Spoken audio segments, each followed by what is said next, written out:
So any exercise you do, you know breathing is important, it's very important, whatever you're doing for muscle training or for something else, but you will come across different points of view, different approaches to breathing.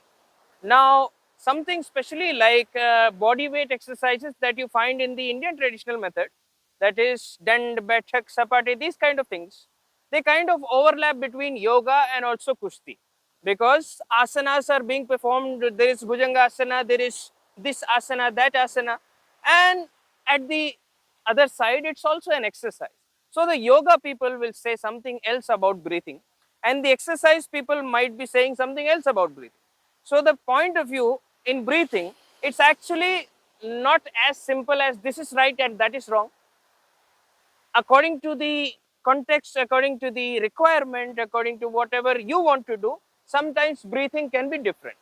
Especially there are these 2 points of views, that is the yoga method in breathing, especially when doing Dand and Baithak, and the exercise method.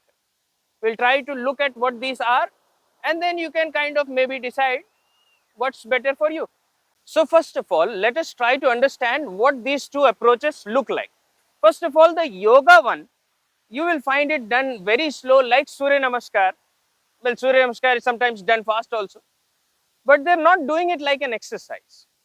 What they're actually doing is, each asana, each position is treated as something special. And from that position, the holding of that position, that pause, that position, that posture is important. So you will find them going like this, step one, and then stay there, and then slowly transition into something else, and then stay there and fully experience that position. This is what mostly the yoga method looks or feels like. And the muscle training approach, on the other hand, it's looking a little bit different. They're not really focusing on what this position feels like and what experience I have in this posture, and I am feeling the breathing, and what is the internal parts of my body feeling like. That's more of a yoga thing.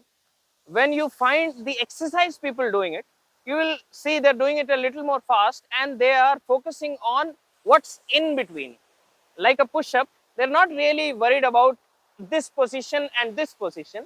They are focusing on what they feel in between. They're trying to do a push workout, they're trying to use the chest.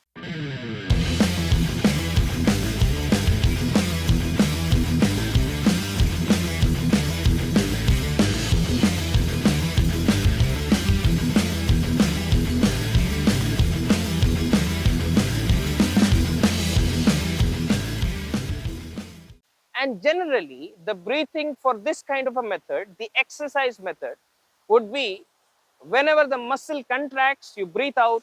Whenever it is expanding or when it is not, whatever, you breathe in. So in a push-up, it would rather be like you're here, breathe in, hold, and then breathe out as you're contracting. It can either be like this, or it could be breathe in when you go down, breathe out when you come up.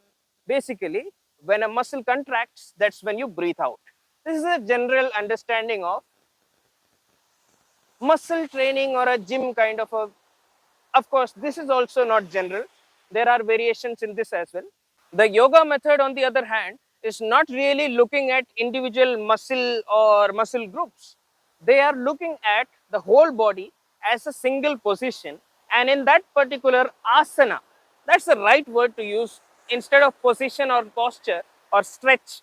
It's not really stretch, it's not really a position, it's an asana. It's a particular way in which you are at that moment. At that moment in time, that is how you have become.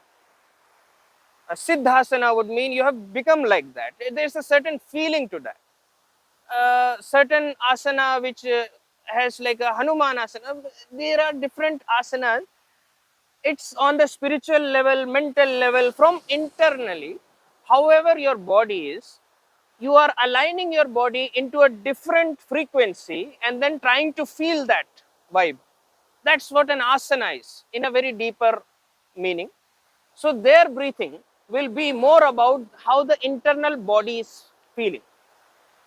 In case of the Parvatasana for Dand, you will see because of gravity and because of how your diaphragm is made, it will be pushing downwards, and you will kind of feel like breathing out.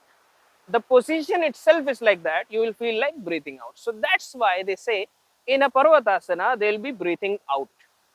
On the other hand, when you go into a Bhujangasana, your diaphragm is down and the gravity is working like that, and your lungs, your chest is stretching up. So notice here we are not talking about muscles, we are talking about how the whole body is feeling and how breathing is happening. So in a Bhujangasana, they would, instead of breathing out like the gym people, they would breathe in.